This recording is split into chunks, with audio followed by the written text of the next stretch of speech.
ఒక ఆమెకు కల వచ్చిందంట. ఆమె పరలోకం వెళ్ళిందంట. కొంతసేపటికి పాతాళంలోంచి తన కుమార్తె అరుపులు వినపడుతున్నాయంట. మమ్మీ మమ్మీ, నువ్వు అక్కడున్నావేంటి, నేను ఇక్కడున్నానేంటి?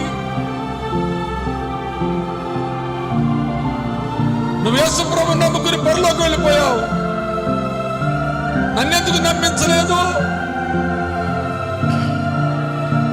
నాకు తలదువ్వావు,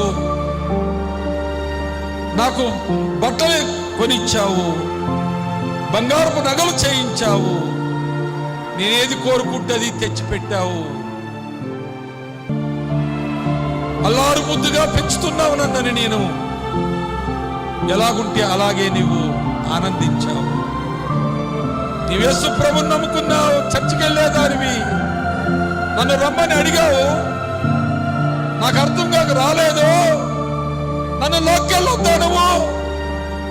అదే నాకు తప్పు చేస్తే, నేను హాస్పిటల్కి రానంటే నన్ను లాక్కెళ్ళవా? నాకు మందేస్తుంటే నేను తాగనంటే ముక్కు మూసి తాగించవా?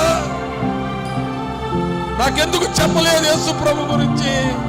ఎందుకు బలవంతం చేయలేదు? ఇప్పుడు నేను అగ్నిలో కాలుతున్నాను, ఇప్పుడు నన్ను ఎవరు విడిపిస్తారు?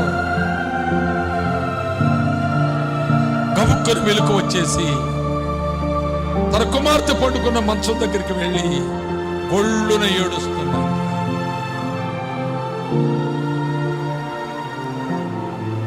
నీకు కూడా అలాంటి కళలు ఏమన్నా కావాలా? నీవు నమ్మితే నీ భర్త నమ్మాడా? నీవు నమ్మితే నీ భార్య నమ్మిందా? మీరు నమ్మితే మీ పిల్లలు నమ్మారా? వారికి ప్రకటిస్తున్నారా సువార్త? వారిని చర్చికి తీసుకొస్తున్నారా? వారిని గాలికి వదిలేస్తున్నారే? మేము వెళతాము లేరా? ప్రార్థన చేసుకుని వస్తాము లేరా? వారిని ఆటపాటలకు విడిచిపెట్టి వస్తున్నారే? ఇది మీకేమి న్యాయము అని రేపు నీ కుమారుడే నిన్ను అడుగుతాడు, నీ కుమార్తె నిన్ను అడుగుతుంది. పాతాళంలో ఉండి ఏమి సమాధానం చెబుతారు?